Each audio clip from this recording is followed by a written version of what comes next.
संस्थापकाय च धर्मस्य सर्वधर्मस्वरूपिणे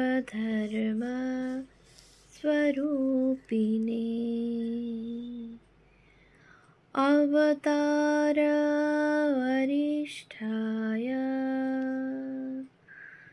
रामकृष्णाय ते नमः। পূজনীয় স্বামী গম্ভীরানন্দজি মহারাজের রচনা অখণ্ড শ্রী রামকৃষ্ণ ভক্তমালিকা গ্রন্থ থেকে পাঠ।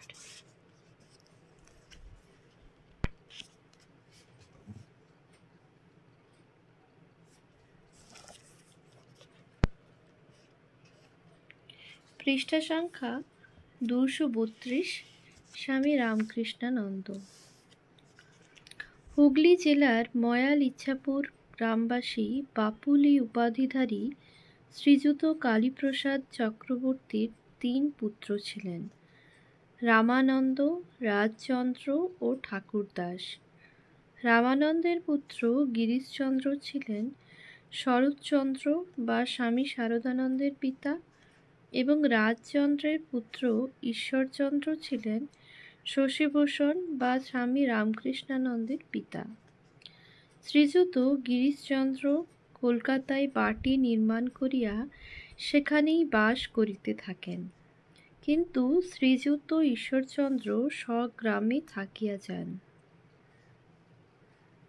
ঈশ্বরচন্দ্র ছিলেন অতি উন্নত তান্ত্রিক সাধক এবং কৌল সমাজে তন্ত্রবিদ্যার জন্য তাহার যথেষ্ট খ্যাতি ছিল। তিনি পাইকপাড়ার রাজা ইন্দ্রনারায়ণ সিংহের সভাপণ্ডিত ছিলেন। রাজা তাহাকে গুরুর ন্যায় শ্রদ্ধা করিতেন এবং সাধনার জন্য যখন যাহা প্রয়োজন হইত তাহার ব্যবস্থা করিয়া দিতেন। ঈশ্বরচন্দ্র স্বগ্রামের অনতি দূরে ঘণ্টেশ্বরের মহাশ্মশানে, কলকাতায় কেওড়াতলার শ্মশানে অথবা রাজপ্রাসাদের পশ্চাতে পঞ্চমুণ্ডির আসনে সাধনায় রত থাকিতেন। কালীঘাটে এক গভীর রাত্রে কালিকা দেবী তাহাকে বালিকাবেশে দর্শন দিয়া কৃতার্থ করিয়াছিলেন। শশীভূষণের জননী অতিশয় উদার হৃদয়া ও সরলা ছিলেন। তিনি এত লজ্জাশীলা ছিলেন যে নিকট আত্মীয়ের সম্মুখেও ঘোমটা দিতেন। তাহার বর্ণ ছিল গৌর এবং শশীও তাহাই পাইয়াছিলেন। ঈশ্বরচন্দ্রের গৃহে নারায়ণ, মনসা, শীতলা, সিংহবাহিনী প্রভৃতি দেবদেবীর নিত্য পূজা হইত এবং প্রতি বৎসর কালী পূজা হইত। শশীভূষণ 1863 খ্রিস্টাব্দে 13 জুলাই, 1270 বঙ্গাব্দের 29 আষাঢ়, চান্দ্র আষাঢ় কৃষ্ণা ত্রয়োদশীতে রবিবার শেষ রাত্রে 4:56 স্বগ্রাম ইছাপুরে জন্মগ্রহণ করেন। প্রগাঢ় ধর্মভাবপূর্ণ আবেষ্টনের মধ্যে বাল্যকাল অতিবাহিত করিয়া শশী অতিশয় ভগবৎ পরায়ণ হইয়াছিলেন। শৈশবে পূজাদি অভ্যাসের ফলে পরবর্তীকালে এক আসনে অষ্টপ্রহর অতিবাহিত করা তাহার পক্ষে অতি সহজ ছিল।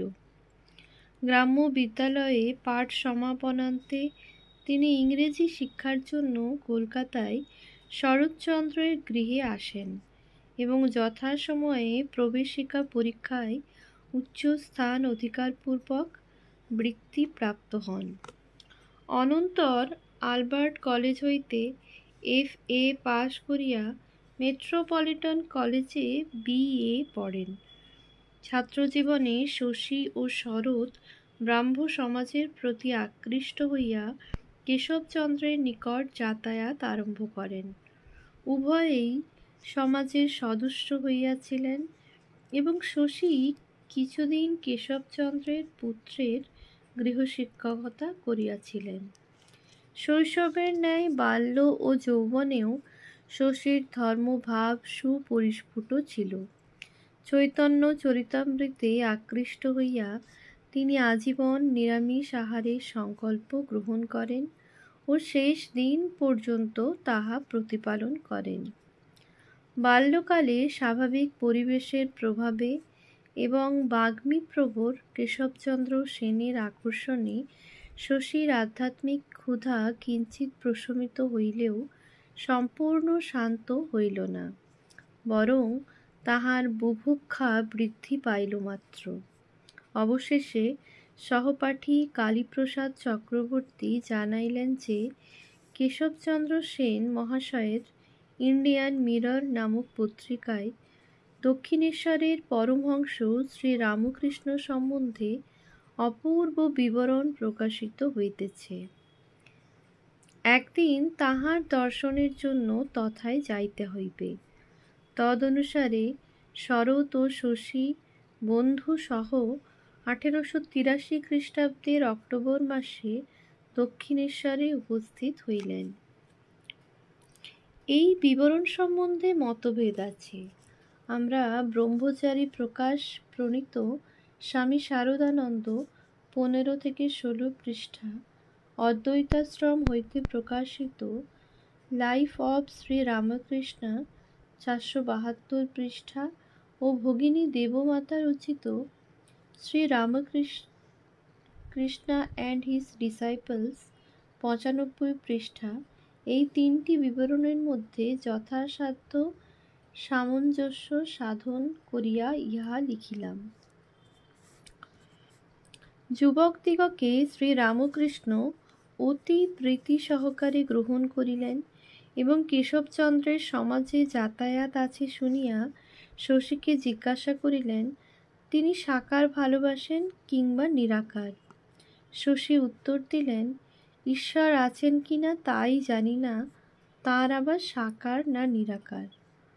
সরল ও নির্ভীক উত্তরে সন্তুষ্ট হইয়া ঠাকুর বলিতে লাগিলেন, বাপ মা আজকাল ছেলেদের অল্প বয়সে বিয়ে দিয়ে দেয়। যেই তারা স্কুল কলেজ থেকে বেরোয় অমনি অনেক ছেলে মেয়ের বাপ হয়ে পড়ে। তখন পরিবারের ভরণ পোষণের জন্য চাকরির সন্ধানে ছুটোছুটি করে বেড়ায়। অমনি উপস্থিত শ্রোতাদের মধ্য হইতে একজন বলিয়া উঠিলেন, তাহলে কি মশাই বিয়ে করা অন্যায়? এটা কি ঈশ্বরের ইচ্ছাবিরুদ্ধ কাজ? গৃহে একখানি বাইবেল সংরক্ষিত ছিল এবং উহার এক অংশে চিহ্ন দেওয়া ছিল। পরমহংসদেব ওই প্রশ্নের উত্তরে পুস্তকখানি খুলিয়া চিহ্নিত অংশটি পাঠ করিতে বলিলেন। উহাতে লিখিত ছিল, অবিবাহিত ও বিধবাদিগকে আমি বলিতেছি যে বিবাহ না করাই ভালো, যেমন আমি নিজে অকৃতদার রহিয়াছি।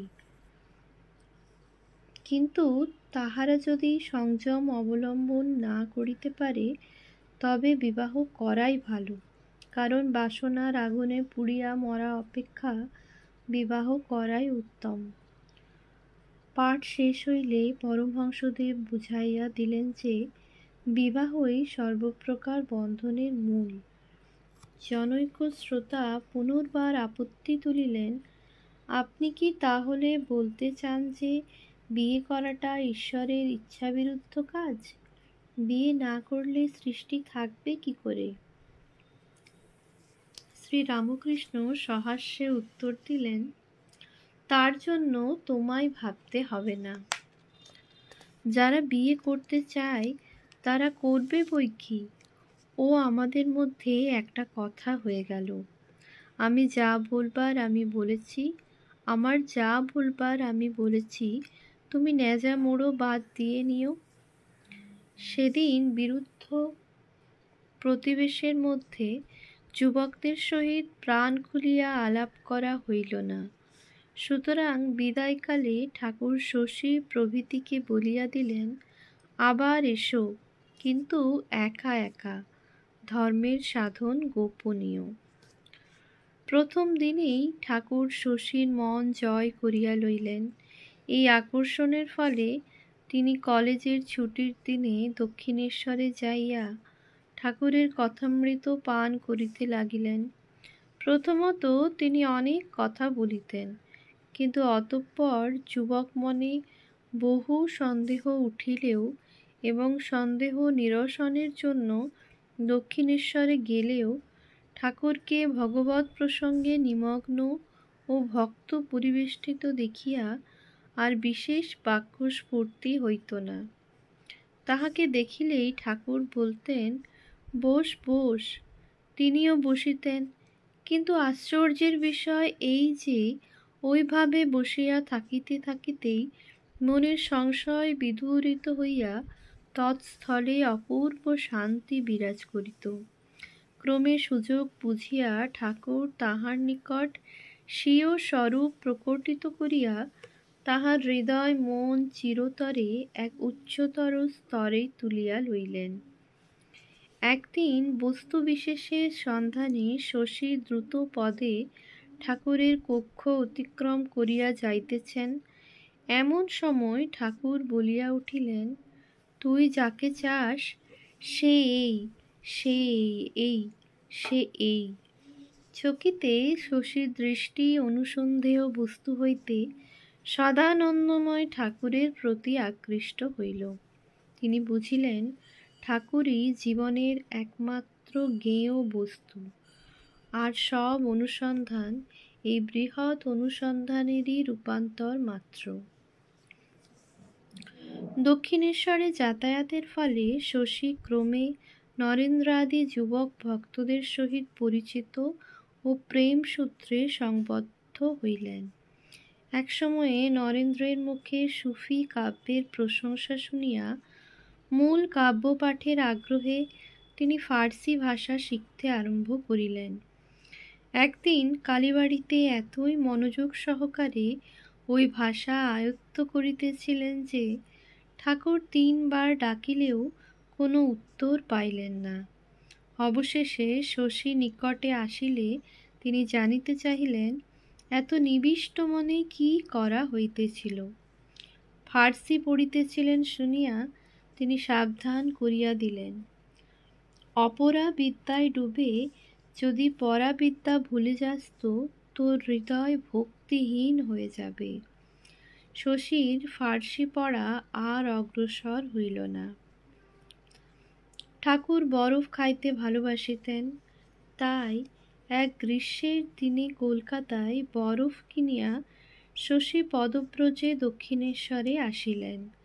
বরফ খণ্ডটিকে তিনি এতই যত্ন সহকারে গামছা জড়াইয়া লইয়া গিয়াছিলেন যে উহা গলিতে পারে নাই।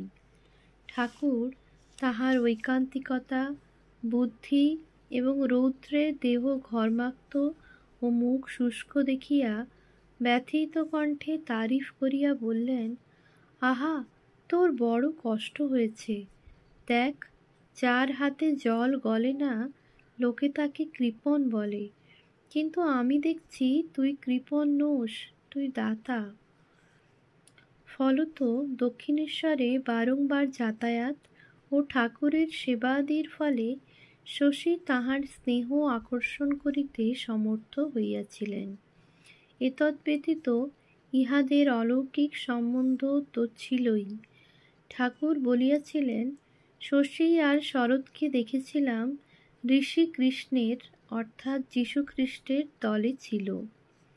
কথামৃত 4/330, অখণ্ড সংস্করণ, পৃষ্ঠা 1013। শশীকে আদর করিয়া তিনি দক্ষিণেশ্বরে থাকিতে বলিতেন, কিন্তু অধ্যয়নে নিরত এবং সাংসারিক অসচ্ছলতাবশত পাঠের জন্য অর্থ সংগ্রহে ব্যস্ত শশীর পক্ষে তাহা সম্ভব হইত না।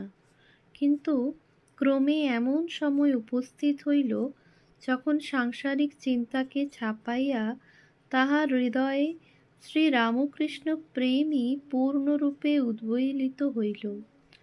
ঠাকুর গলরোগ লইয়া যখন শ্যামপুকুরে আসিলেন এবং পথ্য প্রস্তুতির জন্য শ্রী শ্রী মাও তথায় আসিলেন, তখন রাত্রিকালে ঠাকুরের সেবা করিবার লোকাভাব দূর করিবার জন্য ভক্তগণ মনোনিবেশ করিল। শ্রীযুক্ত নরেন্দ্রনাথ তখন ওই বিষয়ের ভার স্বয়ং গ্রহণপূর্বক রাত্রিকালে এখানে অবস্থান করিতে লাগিলেন এবং নিজেও দৃষ্টান্তে উৎসাহিত করিয়া গোপাল, ছোট, কালী, শশী প্রভৃতি কয়েকজন কর্মঠ যুবক ভক্তকে ঐরূপে আকৃষ্ট করিলেন। লীলা প্রসঙ্গ দ্বিতীয় ভাগ, দিব্যভাব, 156 পৃষ্ঠা। অভিভাবক প্রথমে ততটা আপত্তি করেন নাই, কিন্তু পরে যখন কার্যে ব্যাপৃত থাকিয়া শশীর বাড়িতে আহার করিতে যাওয়া পর্যন্ত বন্ধ করিলেন, তখন তিনি নানাবিধ বাধা সৃষ্টি করিতে লাগিলেন। শশী কিন্তু নিজ সংকল্প ছাড়িলেন না। তিনি তখন BA পরীক্ষার জন্য প্রস্তুত হইতেছিলেন। তাই জনৈক বৃদ্ধ প্রতিবেশী যখন উপদেশ দিলেন, পরীক্ষাটা দিয়েই গুরুসেবা কর না, তখন শশীর উত্তর পাইলেন, আমি যদি তার আগে মরে যাই, ততদিন আমার মৃত্যু হবে না, এই কথা কি আপনি নিশ্চয় করে বলতে পারেন? ওম শান্তি শান্তি শান্তি। হরি ওম তৎসৎ। শ্রীরামকৃষ্ণার্পণমস্তু।